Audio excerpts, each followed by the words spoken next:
Have you ever felt like life is throwing everything at you, and yet no one really sees the truth of who you are? Job did, and his story isn't just ancient history, it's a mirror for our own struggles. Imagine reading Job 31 and realizing that this man, despite losing everything, could stand tall and speak boldly about his integrity. But here's the twist, he's not boasting, he's showing us a radical way to live honestly, even when the world doubts you. In this video, we'll uncover how Job's courage, his ethical stand, and his reliance on something greater than himself can transform the way you handle judgment, trials, and the quiet moments when only God is watching. Then, let's read the chapter together. I made a covenant with my eyes not to look lustfully at a young woman. For what is our lot from God above, our heritage from the Almighty on high? Is it not ruin for the wicked, disaster for those who do wrong? Does he not see my ways and count my every step? If I have walked with falsehood or my foot has hurried after deceit, let God weigh me in honest scales, and he will know that I am blameless. If my steps have turned from the path, if my heart has been led by my eyes, or if my hands have been defiled, then may others eat what I have sown, and may my crops be uprooted. If my heart has been enticed by a woman, or if I have lurked at my neighbor's door, then may my wife grind another man's grain, and may other men sleep with her. For that would have been wicked, a sin to be judged. It is a fire that burns to destruction, it would have uprooted my harvest. If I have denied justice to any of my servants, whether male or female, when they had a grievance against me, what will I do when God confronts me? What will I answer when called to account? Did not he who made me in the womb make them? Did not the same one form us both within our mothers?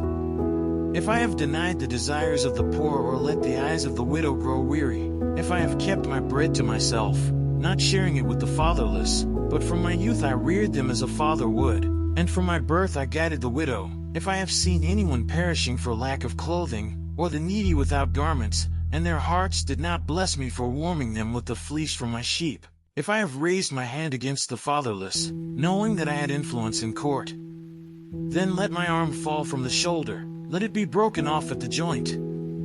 For I dreaded destruction from God, and for fear of his splendor I could not do such things. If I have put my trust in gold or said to pure gold, you are my security, if I have rejoiced over my great wealth, the fortune my hands had gained, if I have regarded the sun in its radiance or the moon moving in splendor, so that my heart was secretly enticed and my hand offered them a kiss of homage, then these also would be sins to be judged, for I would have been unfaithful to God on high.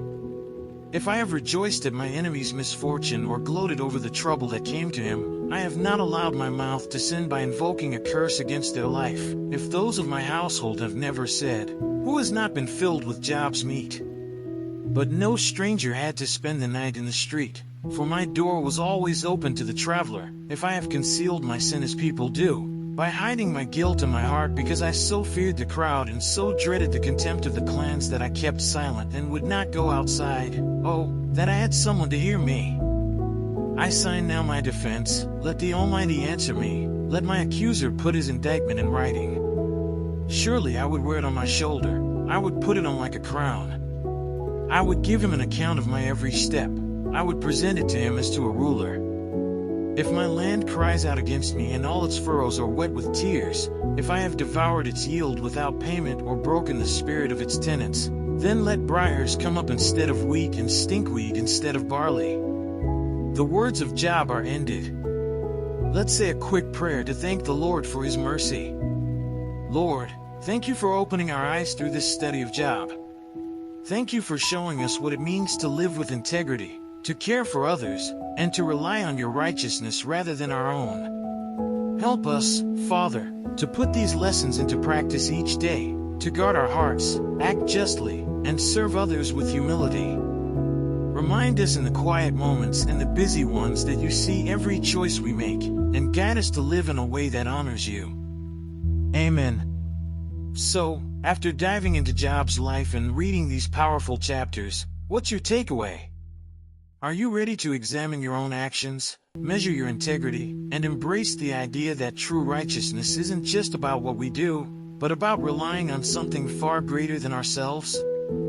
Think about one practical step you can take today. Maybe it's helping someone without expecting anything in return, or being brutally honest with yourself about your intentions.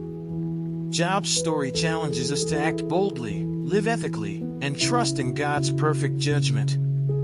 Ask yourself, in the face of misunderstanding, will you stand firm like Job? Will you guard your heart, care for the vulnerable, and reject pride, even when no one's applauding? This isn't just ancient wisdom, it's a roadmap for life, for business, for relationships, for every choice you make.